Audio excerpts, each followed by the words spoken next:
everyone, welcome back to my channel. Today I want to sit down and share with you guys what is actually in my freelance kit. If you guys don't know, I am also a freelance makeup artist, so I do weddings, prom, special events, sometimes movie set stuff, photo shoots, that kind of a thing. I've had several of you guys already ask me if I could go ahead and show you what's in my freelance kit. I really just started freelancing the last couple years, so to be honest, like, this is still pretty new to me, organization and how I like things to run, and so it probably will switch up again this season of bridal and prom and all that, because as I get into it, I find easier ways and faster ways to work with my things and realize things are not working out great for me, so I need to switch them up, or new products come in, you know the drill.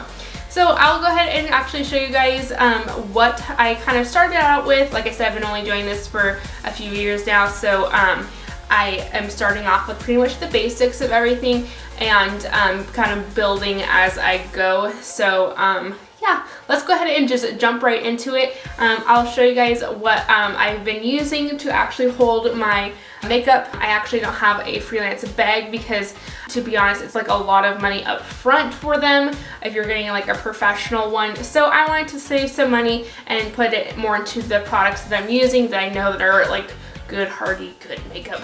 You know, it's gonna last a long time. So I have been using this Luggage case. Now this is just from TJ Maxx, and it's a hard case, and also don't mind the henna on my hands that are fading, it's fine. But yeah, so it's just a hard suitcase here. It's one of like the smaller ones. It has the 4 wheels, so it rolls, which is super nice, and it also has that second zipper, so it pops out so that you can get more room in it. It also has a handle here, and then I really suggest getting like a hard case one, because especially like if you're working on set somewhere and people are moving camera equipment around, or you're having to stack things and move things, you don't want anything stacked on your makeup case and smash all of your palettes and makeup and all that stuff. So I suggest getting a hard case.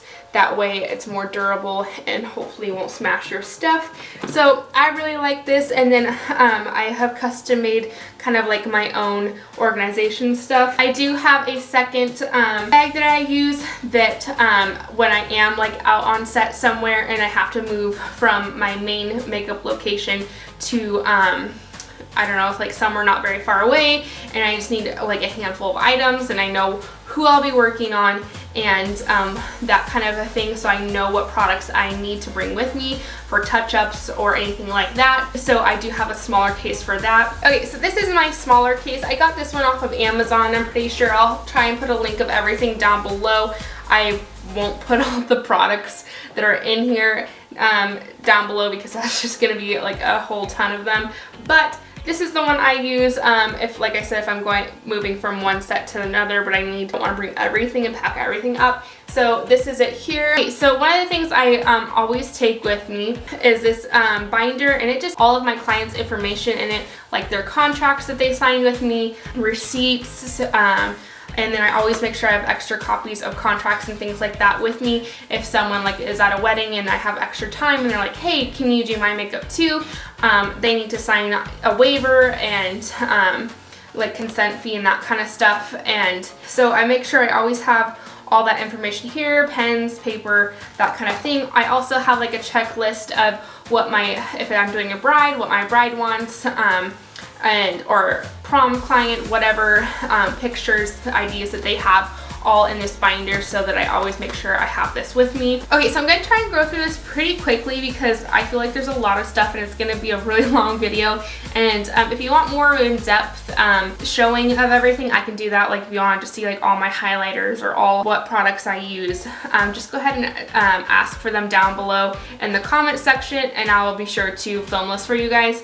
So I do have a makeup brush belt, so this goes on your hips, like a belt, obviously that's what belts do. I don't actually wear this when I'm actually doing clients' makeup, because I just find, I don't know, it's just like another thing on me, and I like to feel like freeing. So I generally just set this on the table and just pull my brushes out of it. I need to find, this is one thing I do need to find a better system for when I'm actually working and so this will be one thing that is going to change somehow. I haven't decided what yet. Okay, so next I have everything organized in these baggies here. These are just plastic zippy see-through bags, so I know what I'm looking for, and I can just unzip my case and then pull out whatever I need.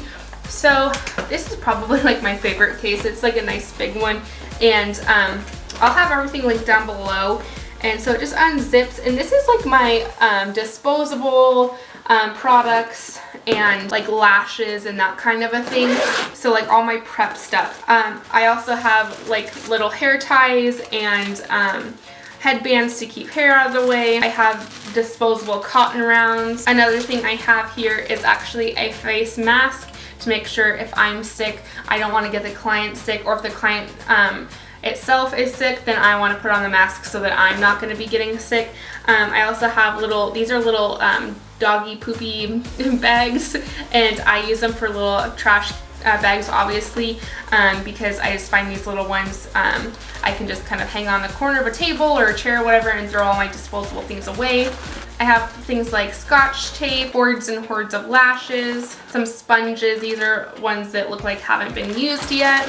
Some blotting sheets, tissues in case you know, your client has a runny nose or you do. So that's kind of like the gist of this bag. Oh, I also make sure I always have a bunch of paper towels. They usually go in that Ziploc bag with the mask and stuff, but I carry a ton of those because I'm constantly cleaning brushes. I lay those out so I don't get anything dirty on someone else's table, or if I'm working from a couch or a chair or whatever I have to kind of squeeze myself into. I always make sure I have paper towels, of course, if you spill something. Then this one kind of carries all of, I'm sorry that my lights are kind of like reflecting off these bags and you can't really see very well. Anyway, these hold like my cleaning supplies, like brush cleaners. I have little bottles of rubbing alcohol, brush cleaner, micellar water, hand sanitizer because you always want to have clean hands, under eye cream. I always keep a facial oil if my clients' faces are like extra dry. I always have the Embryolase Late Cream Concentrate, the e.l.f. Tinted Moisturizer, and this little teeny tiny thing of the Pore Professional Primer. I always want to make sure I have some kind of pore filling primer with everything else in case my clients need that. Okay, so next in this smaller one, I have things like lip liners, eyelash curlers. I love this Neutrogena Hydro Blast Hydrating Lip Balm. That was really hard to say. This I always start off with clients on before when I'm prepping their skin, so by the time I cut to their lipstick and stuff, their lips are nice and plump and they're not dry. And so that's pretty much what's in this little bag. Mascaras, all those like little pencil-y items. Okay, so next in this one I have some highlights and some bronzers. This powder I always use for all of my clients, whether they're men, women, bridal, whatever. This is the Dermablend Professional Loose Setting Powder. Now this one I trust and use because it's so finely milled, and also I know that there's no flashback, so that is one thing you really have to be careful with.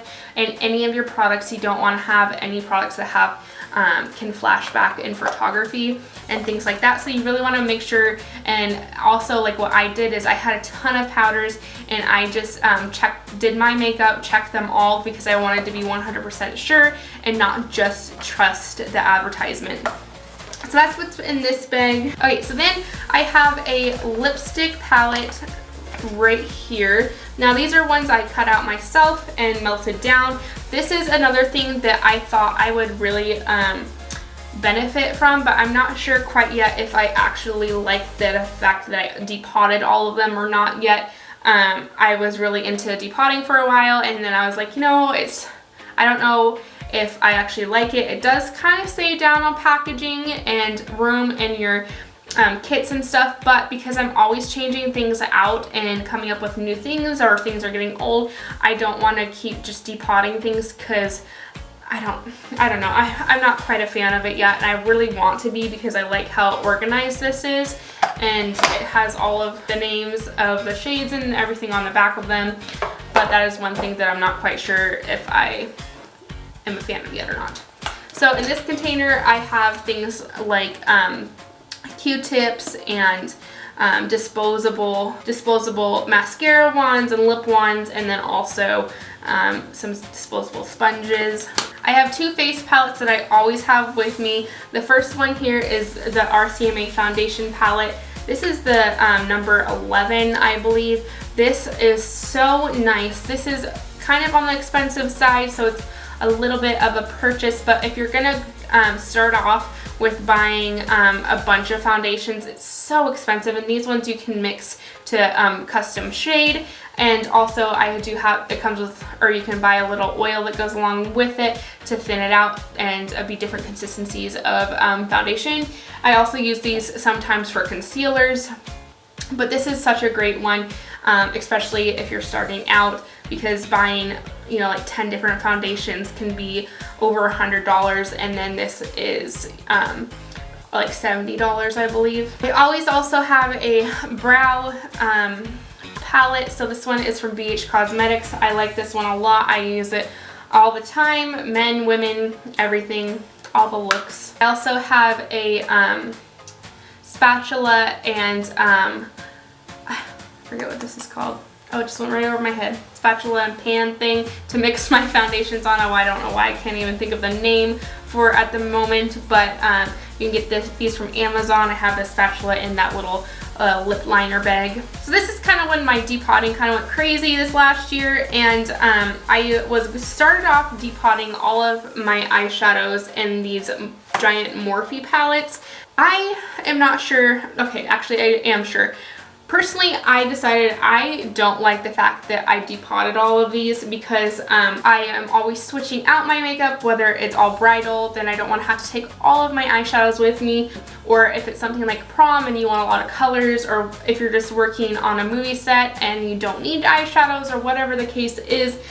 I found that this just doesn't work for me, and I also found that I don't get as a creative vibe because of the packaging, and I know that might sound really silly, but the packaging can also really inspire me, and so I just found that I didn't really like depotting them. But if you do, these Morphe palettes are so great. I'll have them linked down below as well. I also started one for a face one, so it has some of my favorite blushes and the Hoola bronzer and some highlights that I really like for bridal, but again, I don't know, it just wasn't really my favorite thing at all. So I'm going back to just using my palettes, and yeah, it's going to take more room in my case, but I found for me personally that's just the way I like it.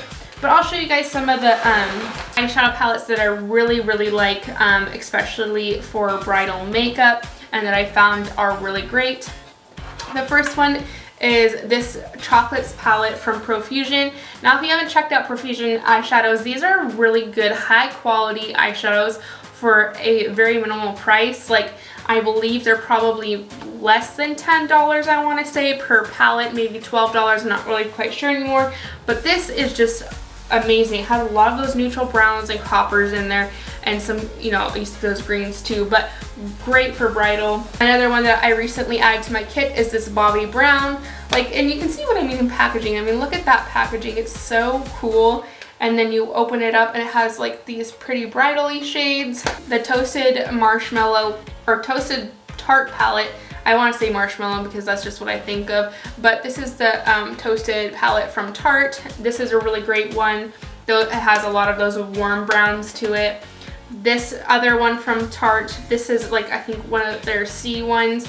This has a lot of more cooler toned browns and then some shimmer shades. Another really great line for eyeshadows, and that I just highly recommend to anyone and everyone, is from ColourPop. Now, this is the ColourPop Fame palette. It has a lot of those cool tone like purples and grays, and it has like these really nice shimmery shades that, you know, those brides want for beautiful glowy eyes. I really love this one. These shadows are so buttery and the mattes perform so nicely. Another one that I recently have been loving is actually kind of like a knockoff from Natasha Denona, and I actually did a review on this palette. This is the Goddess palette from Alter Ego, and you can see that it looks very similar to the Natasha Denona. I think it's the not Safari, but again, it went right out of my head. But these are very great. These shimmer shades are completely amazing, and the mattes just blend so nicely. But so yeah, I also recommend some of these. You don't have to actually spend a whole lot of money on products that a lot of professionals use. They slowly build up their kit, and that's what I kind of learned over the last few years, is just slowly adding and replacing items is the easiest way to afford a kit, because I didn't have the money up front to just be like, wow, here we go, here's my kit, I'm gonna need this, this, and this, and this, and this. And so I've just really tested out these products for years now, and I don't put anything in my kit that I have not tested out and that I actually either wear on my face, I find that perform really nicely. They last a really long time. Oh, one other thing I forgot to mention is that I also have a facial spray. I always have this one here. This is the Evan facial spray, and it's in the aerosol can. Now you can't fly with this one, so if I would have to fly anywhere, I would use the Mario Badescu setting spray. Those are my favorite natural setting sprays, and I find that they just help melt all those products in. I'll use something different if I really need it to last a long time, or they're sweating, whatever the case may be. Anyway guys, I hope this wasn't a boring video. This is pretty much the gist of my freelance kit. It just kind of depends on what I'm actually working on. I constantly am polling and adding more things just because it depends on what I'm actually working on, whether it be bridal, prom, on a movie set, whatever, because each situation is very different, and so I do take out things and add things. I hope you guys enjoyed this video. Give it a thumbs up and subscribe to my channel for more videos like this, and I'll see you guys next Friday. Thanks for watching. Bye.